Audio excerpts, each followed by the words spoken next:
બધી આજે આપણે ડિસ્કસ કરવા જઈ રહ્યા છે ઓમનો નિયમ અને પછી ઓમના નિયમનો ઉપયોગ કરી અને અવરોધની અંદર જે ફેરફાર થતો હોય એના વિશે ચર્ચા આપણે એમસીક્યુ ની અંદર કરીશું. તો શરૂઆત કરીએ આપણે સૌથી પહેલા ઓમના નિયમની. ઓમનો નિયમ બધાને ખબર છે, આપણે એમસીક્યુ કર્યા હતા, ડાયરેક્ટ આપણે યુઝ પણ કર્યો હતો. એનું કારણ એવું છે કે 10th સ્ટાન્ડર્ડ ની અંદર તમે ઓલરેડી એને ભણી ચુક્યા છો. તો ઓમનો નિયમ બધાને ખ્યાલ જ હશે. ઓમનો નિયમ શું કહે છે કે જો V બરાબર IR છે તો ફોર્મ્યુલા લખો તો પણ વાંધો નહીં.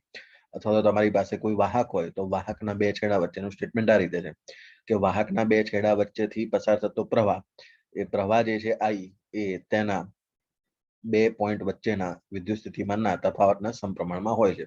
આવું સ્ટેટમેન્ટ તમે 10મા ધોરણની અંદર ભણ્યા હશો. પછી આપણે ક્ષેત્રફળને ડબલ કરો, લંબાઈને ડબલ કરો તો એની અંદર શું શું ફેરફાર આવે એ બધી ચર્ચા આપણે ઓલરેડી કરી ચૂક્યા છીએ, બરાબર. સૌથી પહેલી જે નાની ચર્ચા જે છે એ તમને અહીંયા એમસીક્યુ માટે કરેલું. સૌથી પહેલા તો તમારી પાસે ફોર્મ્યુલા હતો I is equal to dq ભાગ્યા dt. આ બહુ ધ્યાનથી સમજો, આના એમસીક્યુ મેક્સિમમ ટાઈમ પૂછાયેલા પણ છે.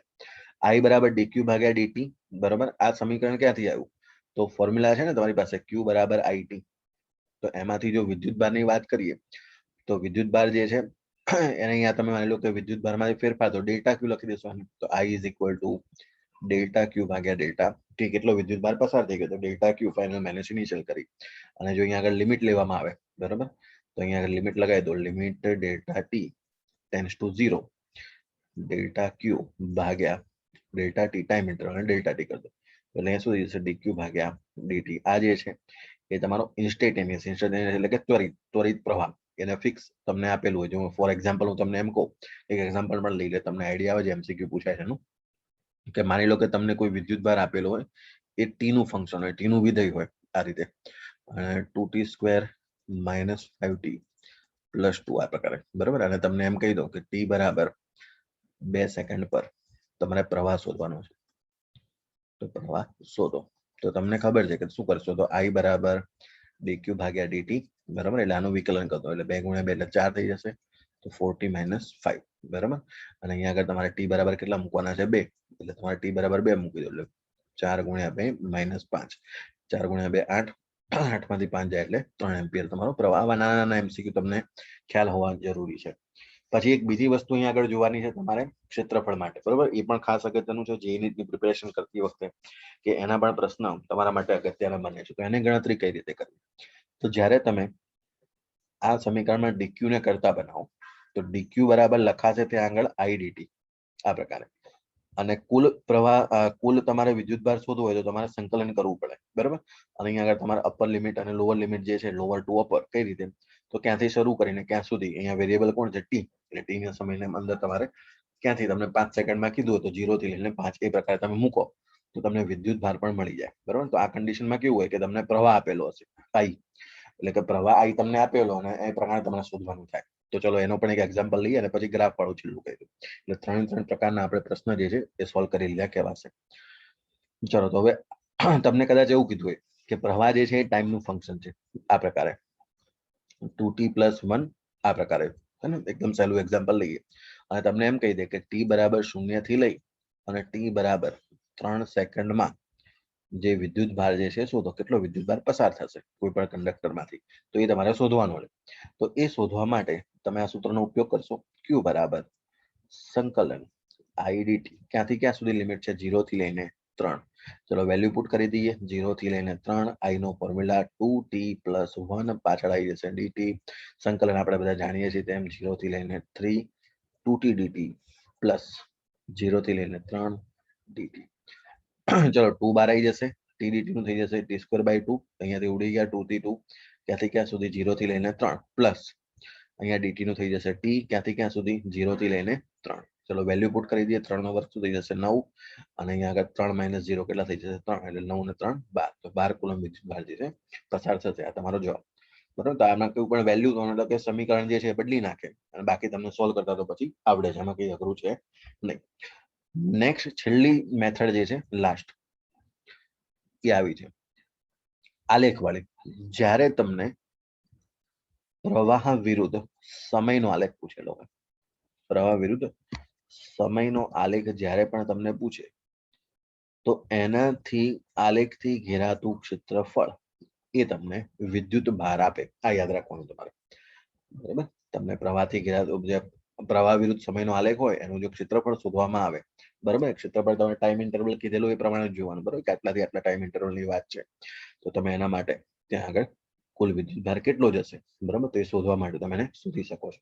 બરાબર, આનું આપણે એક સારું ઉદાહરણ લઈએ, બરાબર, કોમ્પિટિટિવ એક્ઝામનું, તો એ પણ આપણે આજે સમજી લઈએ. ચાલો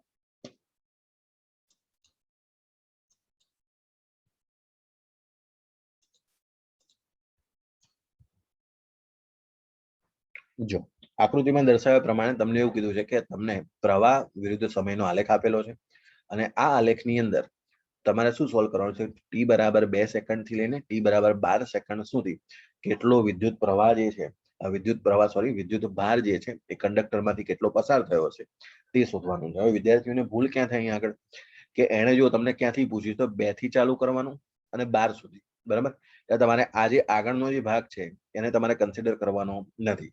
એટલે એરિયા અંડર ધ કર્વ એટલે ગ્રાફની નીચેનું એનાથી ઘેરાતું ક્ષેત્રફળ આપણે જો વાત કરીએ તો એને કયા ટાઈમ ઇન્ટરવલ માટે પૂછ્યું છે એ પહેલા જોઈ લેવું. તો 2 થી 12 માટે પૂછ્યું તો આપણે એટલું ક્ષેત્રફળ ગણીશું, બરાબર, એટલે 0 થી 2 નું અંદર ગણતરી કરવાની નથી. એટલે બાકી જો નહીં તો એ લોકો શું જનરલી 0 થી લઈને 12 જ પૂછી લેતા હોય, પણ આ કન્ફ્યુઝન કરવા માટે શું કર્યું કે 2 થી 12 પૂછેલું છે. એટલા માટે આ પ્રશ્ન જે છે તમારા માટે અગત્યનો છે. બાકી ક્ષેત્રફળ શોધતા તો તમને બધાને આવડે છે. ચલો સૌથી પહેલા આનું ક્ષેત્રફળ શોધી લઈએ. તો આનું ક્ષેત્રફળ જો 8 અને 2 ડિફરન્સ કેટલો થયો 6 એને ગુણ્યા અહીંયા આગળથી હાઈટ કેટલી થઈ જશે એની 5 અને 0, આ 5 છે, આ શું છે 0 છે, એટલે અહીંયા થઈ જશે 5, એટલે 6 પંચું કેટલા થઈ જશે અહીંયા આગળ તમારા 30, બરાબર, તો આ થઈ જશે. પછી નેક્સ્ટ જોઈએ, આની વાત કરીએ તો અહીંયા આગળ બે ભાગ પડશે. એક તો ત્રિકોણ એટલે તમને ખબર છે 1/2 બેઝ ઇન્ટુ હાઈટ, પાયો ગુણ્યા વેધ, તો 12 અને 8 એટલે પાયો તમારો થઈ જશે 4, એને ગુણ્યા હાઈટ જે અહીંયા 10 અને અહીંયા 5 એટલે અહીંયા થઈ જશે 5, એટલે અહીંયાથી 2 એટલે માપથી 10 અહીંયા આવશે. પછી આ ત્રીજી ગણતરી કરીએ તો ત્રીજી ગણતરી માટે 12 અને 8 એટલે ડિફરન્સ આવશે 4, પછી અહીંયા 5 અને 0 એટલે આવશે 5, એટલે 4 ગુણ્યા 5 20, એટલે ટોટલ કરી દઈએ 30 પ્લસ 20 પ્લસ 10 એટલે 30 ને 20 50, અને અહીંયા જવાબ આવશે તમારો 60 કુલમ. બરાબર, તો આવા નીટના ક્વેશ્ચન તમને જો પૂછાતા હોય તો તમને 4 માર્ક પૂરા મળે. બરાબર, કેલ્ક્યુલેશનમાં કોઈ પ્રોબ્લેમ ના થવી જોઈએ, એકદમ સહેલો પ્રશ્ન છે.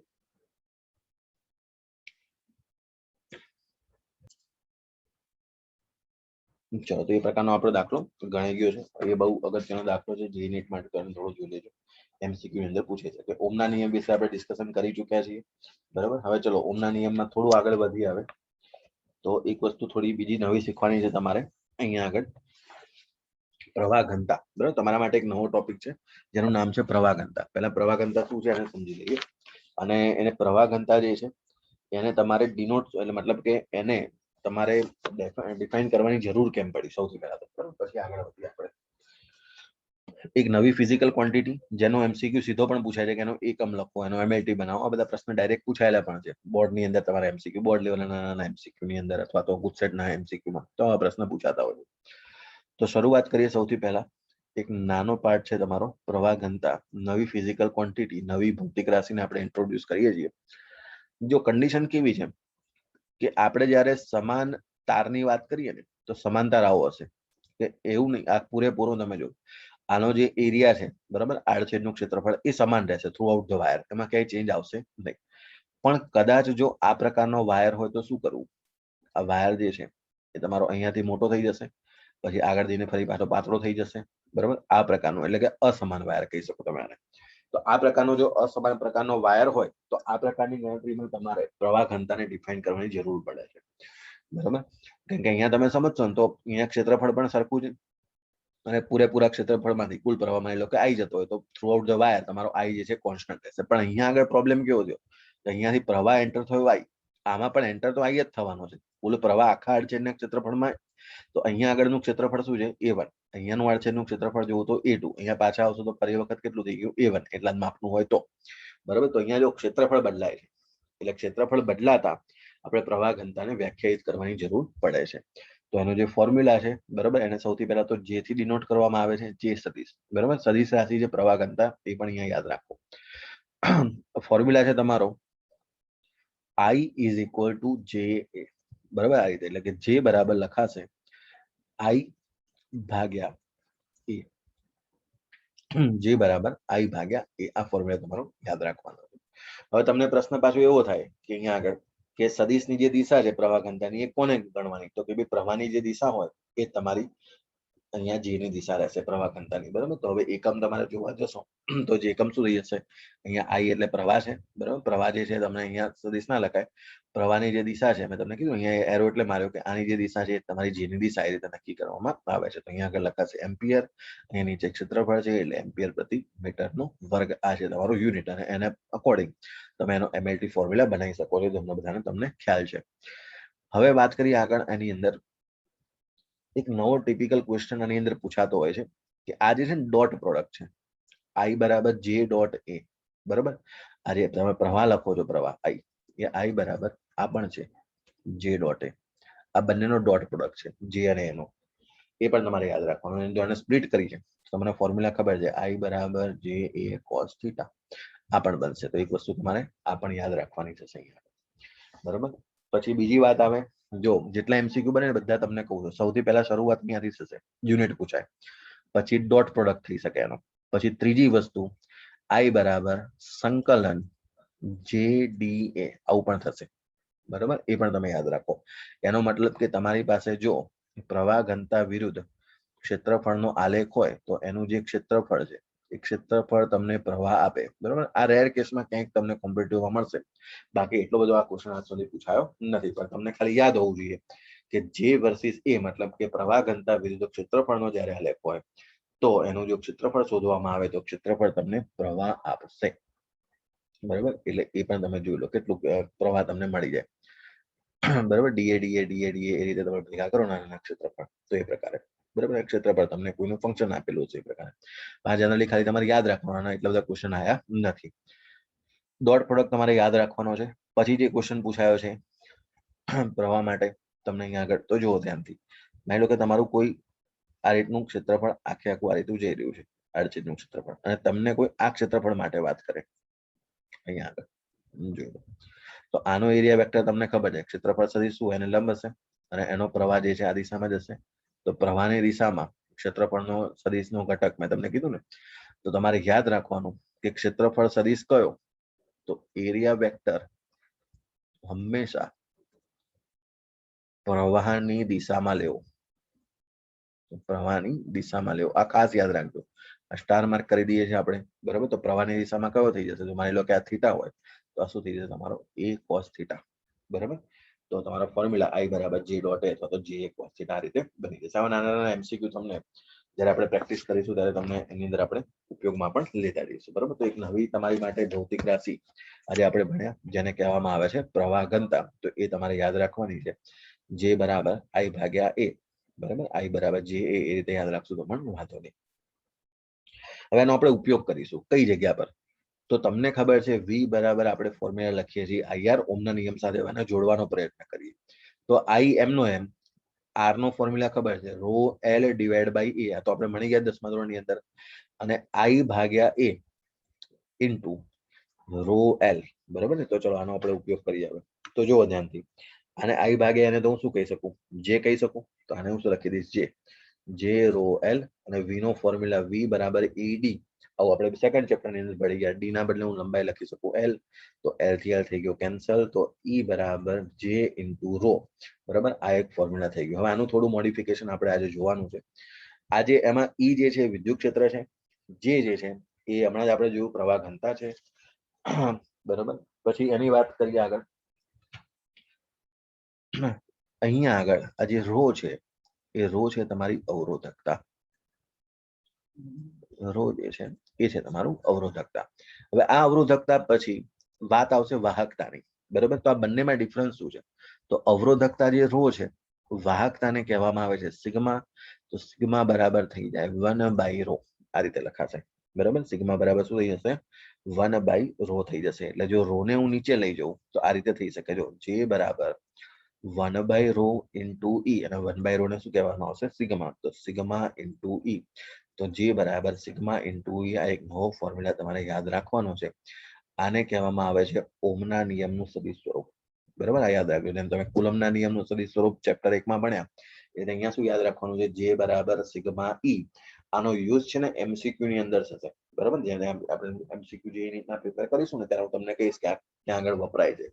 તો ઘણી વખત જે છે એ તમારો ડાયરેક્ટલી પ્રપોઝનલ ટુ ઈ આવું કહી શકાય ત્યાં આગળથી. જો અને તમારે રિલેશન બનાવવું હોય તો તમે એવું કહી શકો જે ઇઝ ડાયરેક્ટલી પ્રપોઝનલ ટુ ઈ. તમારી પ્રવાહ ઘનતા જે છે એ ઇલેક્ટ્રિક ફિલ્ડ વિદ્યુત ક્ષેત્રને સમપ્રમાણમાં હોય છે, બરાબર. તો આ પ્રકારે તમને યાદ હોવું જોઈએ. તો આટલી વસ્તુ છે જે તમારે તૈયાર કરવાની છે આની અંદર, બરાબર. તો એને આપણે અહીંયા આગળ પ્રિપેર કરીશું આગળ. પછી તમને વાત આવશે બીજી કે આના એકમો. હા, ખાસ એકમો આપણે લઈ લઈશું એમસીક્યુ ની અંદર, આપણે અત્યારે ડિસ્કસ કરતા નથી. સિગ્માનો એકમ છે, જેનો એકમ છે, એકમની જેની તો વાત કરી લીધી. રોનો એકમ છે, એનો એમએલટી છે. આ બધા પ્રશ્ન જે છે જનરલી પૂછાતા હોય છે, બરાબર. એટલે આપણે એને પણ પ્રિપેર કરીશું.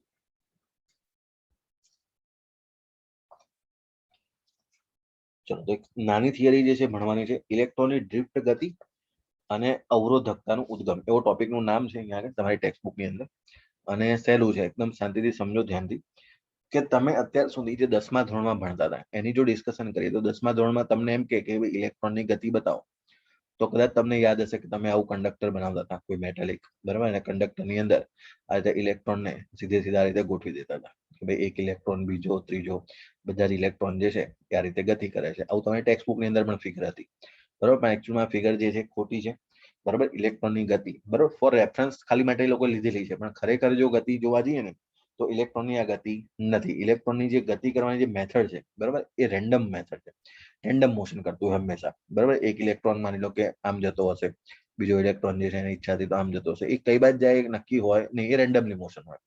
પરંતુ જ્યારે એનું કુલ સ્થાનાંતર જોવા જઈએ ને તો કુલ સ્થાનાંતર શૂન્ય આવે. એ વસ્તુ ખાસ યાદ રાખજો અહીંયા આગળ, બરાબર. એનું કુલ સ્થાનાંતર જે છે એ શૂન્ય આવશે. આ ક્યારની વાત છે કે જ્યારે આ જે કંડક્ટર અથવા જે મેટલ અથવા જે વાહક લીધું છે એને મેં અત્યારે કોઈ પણ પોટેન્શિયલ વિદ્યુત ક્ષેત્ર અથવા તો વિદ્યુત સ્થિતિમાન કો બહારથી વિદ્યુત ક્ષેત્ર પ્રોવાઈડ નથી કર્યું, તો બેટરી નથી લગાવી, એટલે કે વિદ્યુત સ્થિતિમાન પ્રોવાઈડ નથી કર્યું, ત્યારની વાત છે. આ એકલું કંડક્ટર પડેલું છે આપણી પાસે.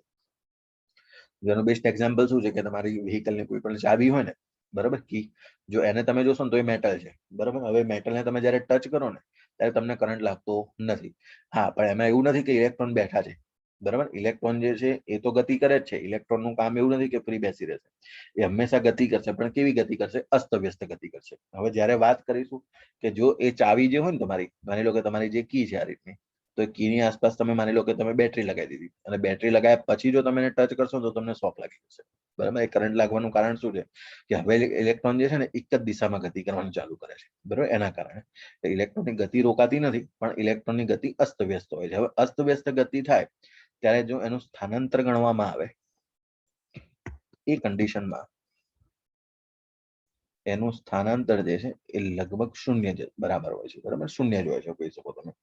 સ્થાનાંતર એનું કેવું હશે? શૂન્ય હશે. અને સ્થાનાંતર શૂન્ય હોય એટલે જો કદાચ હું ગતિની વાત કરું તો એનો જે વેગ છે એ વેગ પણ શું થઈ જશે? શૂન્ય થઈ જશે. સરેરાશ વેગની વાત કરી છે, બરાબર. તો જનરલી એનો વેગ જે છે એ તમે કહી શકો કે શૂન્ય વેગ થશે.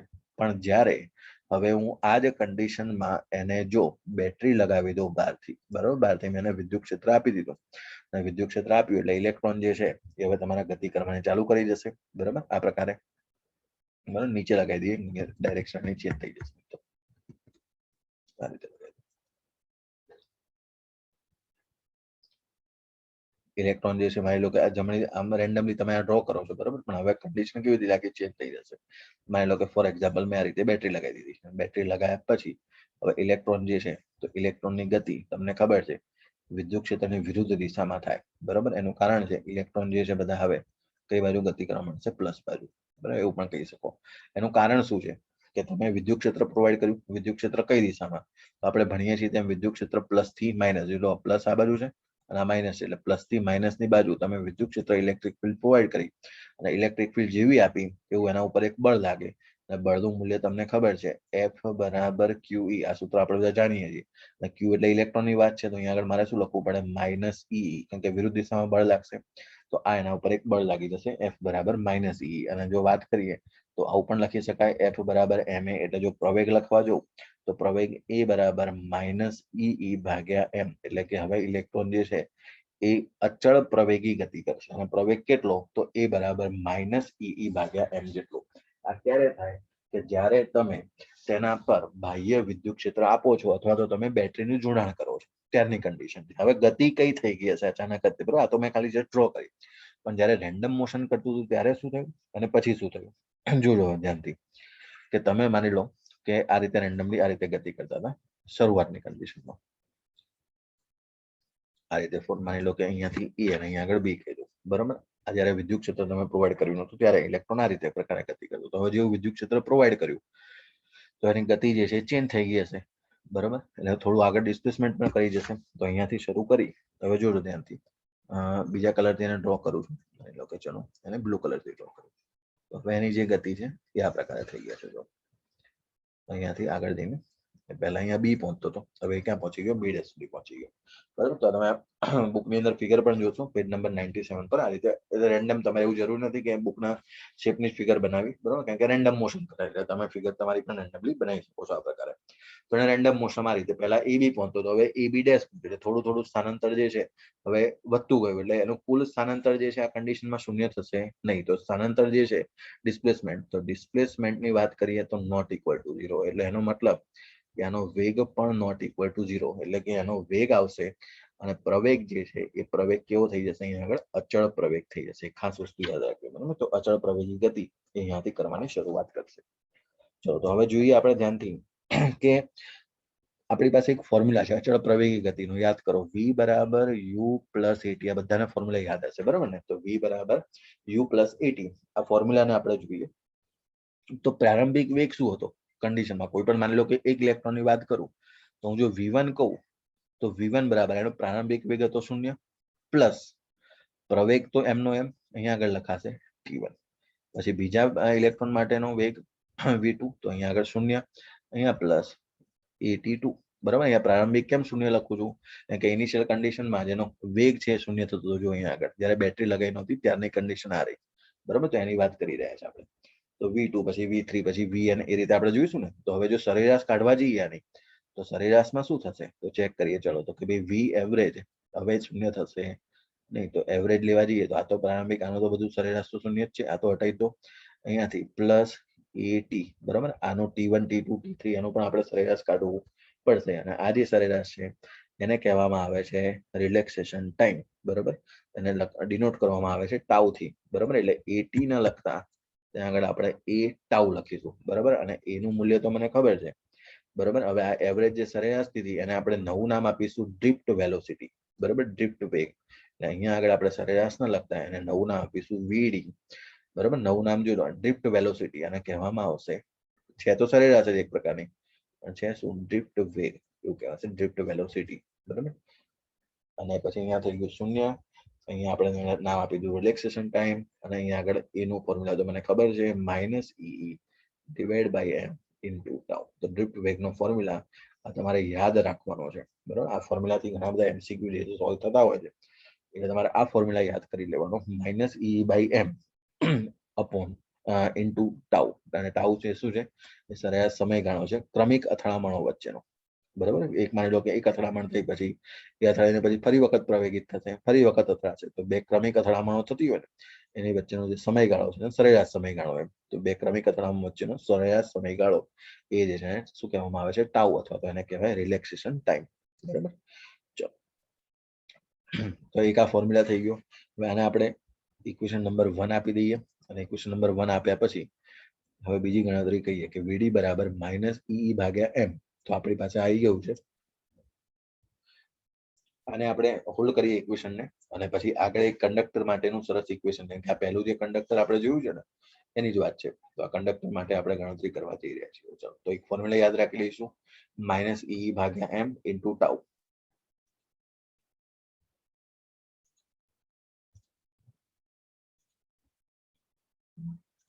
ચાલો, વ્હાઇટ બોર્ડ પર આપણે એને કેલ્ક્યુલેટ કરી લઈએ આખું હવે કંડક્ટર માટે.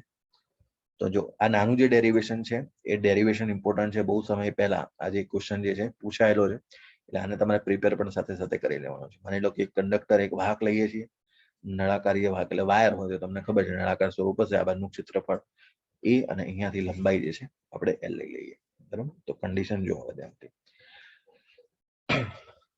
લખાશે શું હોય? આખી જે ગણતરી છે ને એ તમારે વચ્ચે સેન્ટેન્સ જ લખવાનું, બાકી ડેરિવેશન જો તમે જોશો ને તો તરત તમને ખબર પડી જાય. ડેરિવેશનમાં એવું કઈ છે નહીં, બરાબર. ડેરિવેશન તો સાવ સહેલું છે. જો એલ લંબાઈનો આપણે નળાકારીય વાહક લીધું, લંબાઈ એલ માની લઈએ, અને હવે જો આપણે વાત કરીએ આ ડેલ્ટા એલ નાનો ભાગ લઈએ, બરાબર. તો નાનો ભાગ લેવા જઈએ તો ડેલ્ટા ટી સમયમાં માની લો કે આખો નળાકાર એલ છે, તો જોજો ધ્યાનથી આટલો નાનો આડછેદ લઉં છું, બરાબર.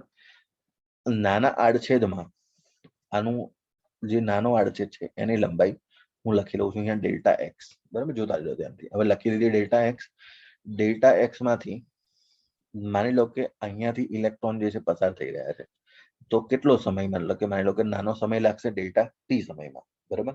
તો ડેલ્ટા એક્સ બરાબર લખાઈશું તો એનો વેગ જે છે, હવે ડ્રિફ્ટ વેગ કહેવાશે વેલોસિટી વીડી, બરાબર. તો વીડી થી ઇલેક્ટ્રોન છે તમારા જમણી બાજુ ગતિ કરી રહ્યા છે. તો મારે ડેલ્ટા એક્સ લખવું હોય તો ડેલ્ટા એક્સ એટલે તમને ખબર છે લંબાઈ છે. લંબાઈ એટલે શું લખાય? વેગ ગુણ્યા સમય. તો વેગ કેટલો લખવું? તો વેગ લખીશ વીડી, અને સમય જે છે એ સમય કેટલો છે અહીંયા આગળ?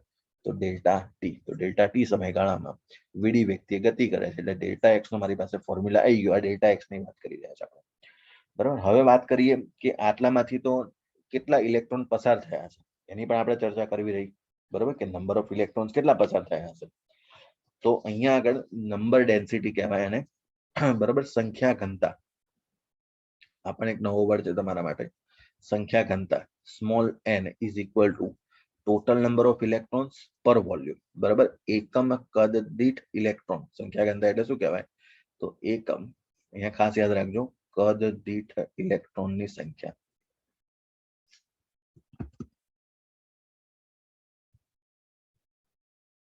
એકમ કદ દીઠ ઇલેક્ટ્રોનની સંખ્યા એટલે સ્મોલ n બરાબર કેપિટલ n ભાગ્યા અહીંયા આગળ થઈ જશે v, વોલ્યુમ, કદ, બરાબર. અને કદ જે છે વોલ્યુમ, એને વોલ્યુમ તમારે લખવું હોય તો કદ તમને ખબર છે v બરાબર લખાય એરિયા ઇન્ટુ લેન્થ, બરાબર. હવે એરિયા જે છે એ ક્ષેત્રફળ માની લો કે a છે, પણ જો લંબાઈની વાત કરીએ તો લંબાઈ તમારી પાસે કેટલી છે? Delta x. અને ડેલ્ટા એક્સ નો ફોર્મ્યુલા તો મેં અત્યારે જ બનાવ્યો છે. ડેલ્ટા એક્સ બરાબર લખાય વીડી ઇન્ટુ ડેલ્ટા ટી. તો તમારું કદ જે છે એને આ રીતે લખી શકાય a into VD into delta T, બરાબર. તો તમે એને આ પ્રકારે લખી શકો છો, બરાબર. તો ચલો હવે સ્ટાર્ટ કરીએ આપણે. q બરાબર એની ફોર્મ્યુલાથી ગણતરી ચાલુ કરીએ છીએ, બરાબર. તો ચલો સ્ટાર્ટ કરીએ. આપણી પાસે બધા પાસે એક ફોર્મ્યુલા છે, q બરાબર એની, બરાબર, અને q બરાબર આઈટી. આ બંને ફોર્મ્યુલા આપણે યુઝ કરીએ છીએ. તો જોડો અહીંયા લખીશ i ડેલ્ટા ટી સમયગાળા માટે, તો આઈટી બરાબર ne, બરાબર. તો n એટલે કેટલા છે? ઇલેક્ટ્રોન. ઇલેક્ટ્રોનની સંખ્યા કેટલી અહીંયા આગળ?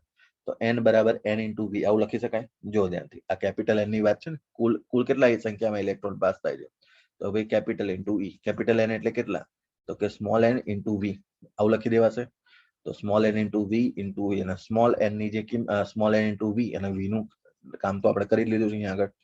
તો v બરાબર અહીંયા લખ્યું છે મેં a vd into delta T into e. તો i ડેલ્ટા ટી તમારી પાસે આ ફોર્મ્યુલા થઈ જશે. જો NaVd delta T into e, બરાબર. આખો ફોર્મ્યુલા આ રીતે આવે. ફરી વખત જોઈ લો. અહીંયા જે વિદ્યાર્થીઓનો પ્રોબ્લેમ છે ને અહીંયા જ થાય છે, બાકી દાખલામાં કશું નથી, ડેરિવેશનમાં કશું જ નથી. q બરાબર ne અને it, તો i ડેલ્ટા ટી લખ્યું. હવે n એટલે કુલ ઇલેક્ટ્રોનની સંખ્યા કેટલી છે? તો n બરાબર nv, બરાબર. આ વિડિયો અહીંયાથી લખેલું છે. n ને કરતા બનાવ્યો તો n into v, small n into v, આ લખી દીધું. વોલ્યુમ નું આપણે ગણતરી અહીંયા કરી કદ માટે, તો એની કદ માટેની ગણતરી આપણે કરી લીધી. તો i ડેલ્ટા ટી આ પ્રકારે તમે લખી શકશો, બરાબર. ચલો હવે જોઈએ આગળ ધ્યાનથી.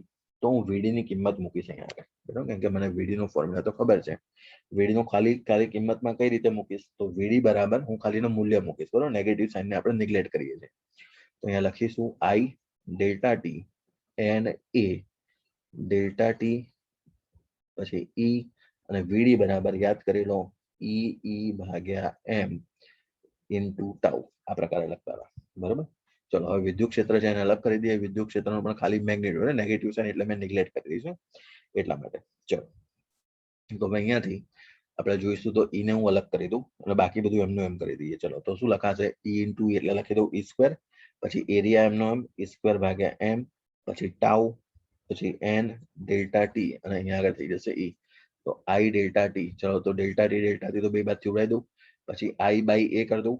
જો એરિયાને નીચે લઈ જાઉં તો i બાય a, એના બરાબર બોલો તો I બાય એ બરાબર શું થઈ જશે n e સ્ક્વેર જોતા જો ધ્યાનથી n e સ્ક્વેર ભાગ્યા m ઇન્ટુ ટાઉ ઇન્ટુ અહીંયા આગળ થઈ જશે તમારા e અને I બાય એને તો હું શું લખી શકું હમણાં જ જોયું તો આપણે પ્રવાહ ઘનતા જે લખી શકાય અને જે બરાબર આપણે હમણાં એક બીજું પણ સ્વરૂપ જોયું હતું જે બરાબર એક તો આ સમીકરણ તો થઈ જ ગયું બરાબર બીજું જે બરાબર આપણે આવું પણ શીખ્યા હતા યાદ કરો જે બરાબર સિગ્મા ઈ આવું શીખ્યા હતા ને આપણે તો જે બરાબર સિગ્મા ઇન્ટુ ઈ તો આ જે પદ છે તો ઈ તો આની સાથે ઈ સાથે કમ્પેર થશે તો સિગ્મા બરાબર શું લખી શકાશે એની સ્ક્વેર ભાગ્યા એમ ઇન્ટુ ટાઉ બરાબર આ પ્રકારનું નાનું ડેરિવેશન છે બરાબર જે તમારે ડેરિવેશન બહુ વખત પહેલા પરીક્ષાની અંદર પૂછાયેલું છે એટલે આ પણ તમારે જોવાનું રહ્યું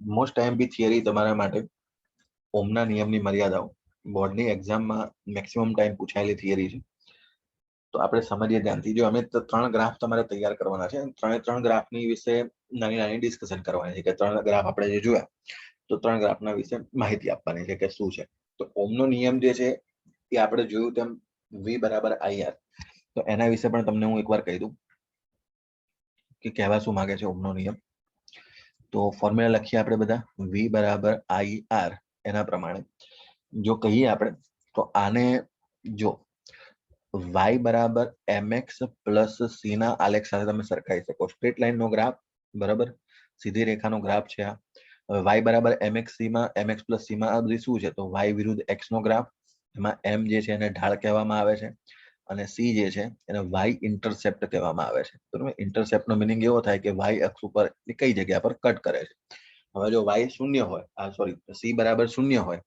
બરાબર એનો મતલબ કે તમારો જે આલેખ છે એ ઉગમ બિંદુમાંથી નીકળી રહ્યો છે એવું કહેવાય બરાબર કેમ કે c બરાબર શૂન્ય એટલે જો આ રીતે થાય y બરાબર mx પ્લસ c જો એમાં c બરાબર શૂન્ય હોય તો તમારો ગ્રાફ જે છે એ આ પ્રકારે બને y વિરુદ્ધ x બરાબર થોડું મેથ્સ તમે સમજી લો પહેલા પછી આપણે ગ્રાફ ઉપર જઈએ તો અહીંયા આગળ આપણી પાસે શું છે y બરાબર ir સોરી v બરાબર ir આ જે ફોર્મ્યુલા છે એને તો એને આપણે કમ્પેર કરો ચલો તો હું એવું કહી શકું કે v બરાબર ri પ્લસ 0 એને જો કમ્પેર કરીએ y બરાબર mx પ્લસ c તો જો એનો y ઇન્ટરસેપ્ટ તો શૂન્ય થઈ ગયો મતલબ કે આલેખ જે છે એ તમારો ઉગમ બિંદુમાંથી નીકળવો જોઈએ હવે આની સાથે જો સરખાવવામાં આવે તો જે ઢાળ છે એ ઢાળનું મૂલ્ય શું આપશે તમને r અવરોધનું મૂલ્ય આપશે બરાબર કોની વિરુદ્ધ તો y વિરુદ્ધ x અને અહીંયા આગળ કોણ છે તો v વર્સિસ i નો ગ્રાફ બરાબર આ યાદ રાખજો વિદ્યુત સ્થિતિમાન અથવા પોટેન્શિયલ ડિફરન્સ વર્સિસ તમારો જે પ્રવાહનો જે ગ્રાફ બનાવશો અને એનો તમને જે ઢાળ મળશે એ ઢાળ જે છે તમને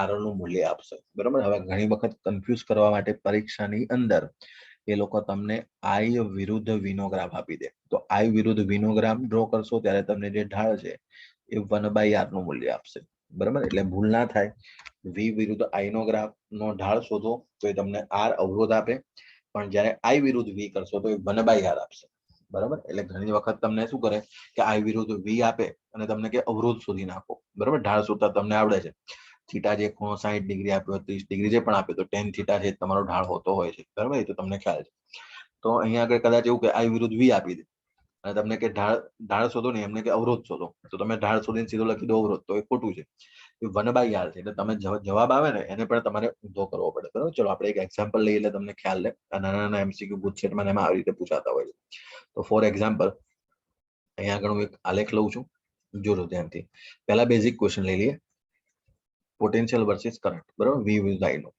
અને હું અહીંયા આગળ એક રેન્ડમલી તમને એક સ્લોપ લખી દઈએ બરાબર સ્ટ્રેટ લાઈન નો કરો છે એ પણ આપણને ખબર પડી ગઈ છે તો આ ખૂણો જે છે માની લો કે 30 ડિગ્રી છે બરાબર તો તમને એમ કહું કે આલેખ પરથી તમે અવરોધનું મૂલ્ય નક્કી કરો તો અવરોધનું મૂલ્ય એટલે આપણને ખબર છે v વિરુદ્ધ હોય i નો તો એનો મતલબ કે અવરોધ જે છે તમારો શું હશે ઢાળ હશે અને ઢાળ શોધવાનું સૂત્ર આપણને ખબર છે શું થતું હોય tan થીટા એટલે અહીંયા આગળ લખી દઈશું આપણે tan 30 બરાબર ચલો બોલો tan 30 ની વેલ્યુ કેટલી થશે બોલો મેથ્સ વાળા બધા ફટાફટ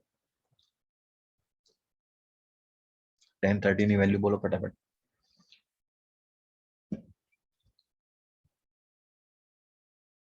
તકલીફ પડતી હોય તો sin 30 ભાગ્યા cos 30 કરો બસ આટલું તો સહેલું કરી દીધું sin 30 ની વેલ્યુ તમને ખબર હોવી જોઈએ 1/2 cos 30 ને √3/2 2 થી 2 કેન્સલ આન્સર આવશે 1/√3 બરાબર. તો તમારો આન્સર છે એ થઈ જશે અહીંયા આગળ 1/√3. બરાબર. આટલું તમને ખ્યાલ હોવું જોઈએ, ભલે બાયોલોજી હોય, ટેબલ તો યાદ હોવું જરૂરી છે.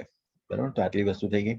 હવે ફોર એક્ઝામ્પલ આપણે કેસ ચેન્જ કરી લઈએ થોડું આની અંદર. બીજો એક ગ્રાફ બનાવીએ, આઈ વિરુદ્ધ વી નો ગ્રાફ બનાવીએ. ચલો બરાબર. હવે એના માટે એક ક્વેશ્ચન કરી લઈએ એટલે તમને એ પણ ખ્યાલ આવી જાય.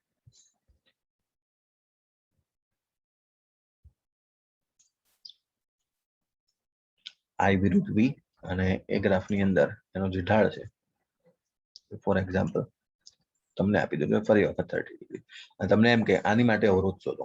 તો તમે સૌથી પહેલા શું કરશો? ઢાળ શોધી લેશો. ઢાળ એમ એટલે તમારો આર અવરોધ છે. ઢાળનું જે છે ને એમ થી ડિનોટ થાય ને, બરાબર. તો આર અવરોધ છે તમારો. અહીંયા આગળ એને શું લખી દેશો તમે? tan 30, અને tan 30 તમારો શું આવી જશે અહીંયા આગળ? 1/√3. બરાબર. આ ઢાળ જે છે એ અવરોધ, અહીંયા આ કેસમાં અવરોધ નથી, ભૂલથી અવરોધ લખાઈ ગયો. આ કેસમાં તો ખાલી ઢાળ તમારો 1/√3 છે.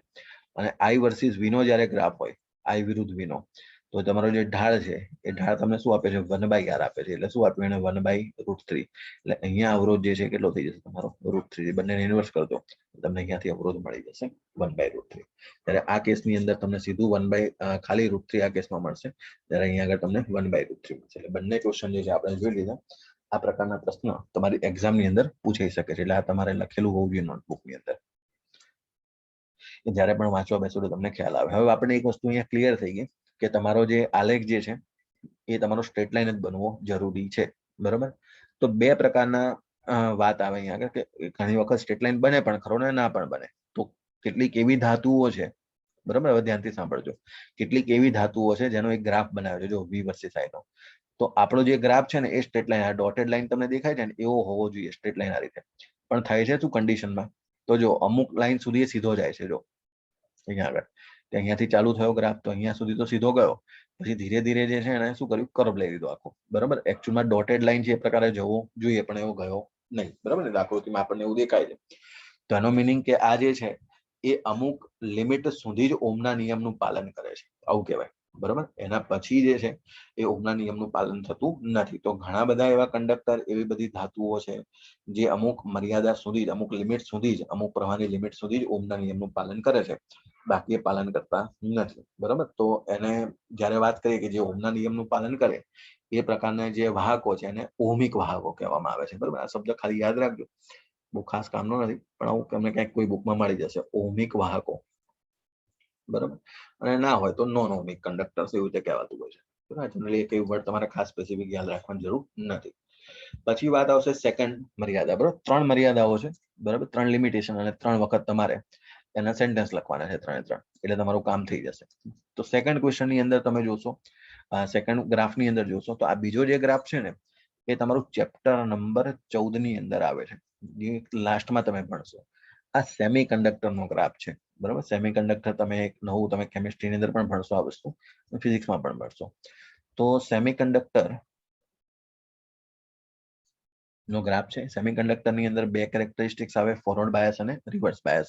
તો જે પહેલા ક્વાડ્રન્ટમાં છે ફોરવર્ડ બાયસમાં છે, ત્રીજા ક્વાડ્રન્ટમાં છે રિવર્સ બાયસમાં છે. પછી એમાં પી ટાઈપ અને એન ટાઈપ એ બધું આવશે. બરાબર. તો અહીંયા માની લો કે આ પી ટાઈપ છે ને એન ટાઈપ, આ બંને ભેગા કરો તો પીએન જંકશન ડાયોડ બને. તો ડાયોડની કેરેક્ટરિસ્ટિક છે, એમાં તમે ફોરવર્ડ બાયસ અને રિવર્સ બાયસ.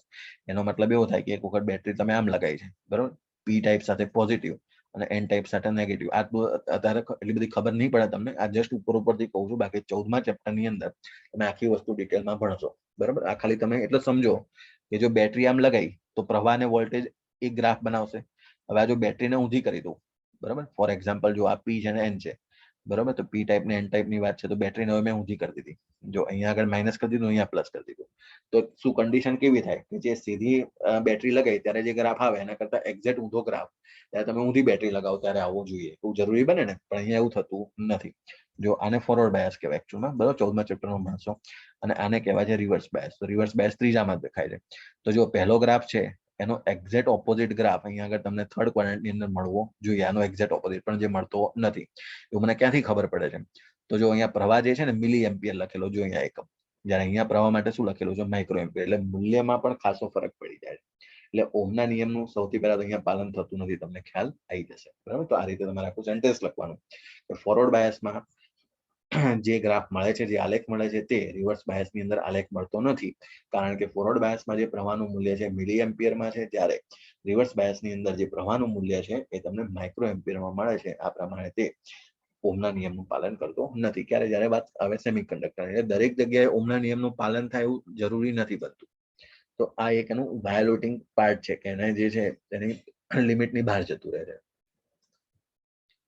ચલો હવે લાસ્ટ મર્યાદા ત્રીજી, એટલે 3 વખત તમારે જે છે ને 3 સેન્ટેન્સ લખવાના, 3 ગ્રાફ બનાવવાનો. થિયરી જે છે 2 માર્કની અંદર મોસ્ટ ટાઈમથી પૂછાતી હોય છે. ચલો ત્રીજી જે છે વાત કરીએ આપણે, તો આ જે ગ્રાફ છે ટનલ ડાયોડનો ગ્રાફ છે. હવે તમે ટેક્સ્ટ બુક ની અંદર જોશો ને તો ગેલિયમ આર્સેનાઇડ GaAs એવું કરીને નીચે લખેલું હશે, જો તમે વાંચશો તો ત્યાં આગળ, બરાબર. GaAs માટે પ્રવાહ વિરુદ્ધ વોલ્ટેજનો ફેરફાર એવું લખેલું છે, બરાબર. ગેલિયમ આર્સેનાઇડ એક સેમિકન્ડક્ટર મટીરિયલ છે. ડાયોડ બનતો હોય ત્યારે એમાં ગેલિયમ આર્સેનાઇડ, એકચ્યુઅલમાં જ્યારે તમે એન્જિનિયરિંગમાં જશો ત્યારે તમને ખ્યાલ આવશે. આ જે ડાયોડ છે એને કહેવામાં આવે છે ટનલ ડાયોડનો ગ્રાફ છે, બરાબર. Tunnel diode. ખાલી તમે શબ્દ યાદ રાખો, બાકી તમારે જરૂર નથી. તમારા બુકમાં સારી રીતે લખેલું છે ગેલિયમ આર્સેનાઇડ, બરાબર. ગેલિયમ અને આર્સેનાઇડ ભેગું કરો તો ગેલિયમ આર્સેનાઇડનો જે મતલબ કે પીએન જંકશન ડાયોડ બને એનો ગ્રાફ છે. હવે આ જે છે ઓમના નિયમનું પાલન કઈ રીતે નથી કરતો, તો સમજો ધ્યાનથી. અહીંયા પ્રવાહ છે, અહીંયા વોલ્ટેજ છે. હવે તમને એ વસ્તુ ખબર હોય છે કે એક જ પ્રવાહ માટે એક જ વોલ્ટેજનું મૂલ્ય પોસિબલ થાય, બાકી થાય નહીં. તો જો હું ફોર એક્ઝામ્પલ આ પ્રવાહને આઈ નામ આપી દો, આઈ ડેશ નામ આપી દો, ચલો આ નામ આપી આઈ ડેશ. તો એને અનુસંધાનમાં અહીંયા એક વોલ્ટેજ મળે છે, જો એને નામ આપી દો V1. મેં એ જ પ્રવાહ આગળ ગયો અહીંયા આગળ, તો એને અનુસંધાનમાં બીજો વોલ્ટેજ મળે છે V2. તો એક જ પ્રવાહ માટે સમજો, પ્રવાહ એક જ છે પણ એને અનુલક્ષીને 2 વોલ્ટેજ મળે છે, V1 અને V2, જે પોસિબલ થાય નહીં. કે તમે ગ્રાફ જુઓ ને તો સ્ટ્રેટ લાઈન ગ્રાફની અંદર આવું થાય પોસિબલ કે એક વોલ્ટેજ તો એક પ્રવાહ, એક વોલ્ટેજ તો એક પ્રવાહ, આવું થવું જોઈએ ને. પણ અહીંયા તો એક પ્રવાહને અનુલક્ષીને તમને કેટલા વોલ્ટેજ મળે છે? 2 વોલ્ટેજ, જે ખરેખર પોસિબલ નથી. તો મતલબ કે આજે પણ આલેખ ડ્રો કર્યો છે, અથવા તો આ ગેલિયમ આર્સેનાઇડ માટે આપણે જે વાત કરીએ છીએ એ પણ ઓમના નિયમનું પાલન કરતું નથી, એવું તમે કહી શકો છો.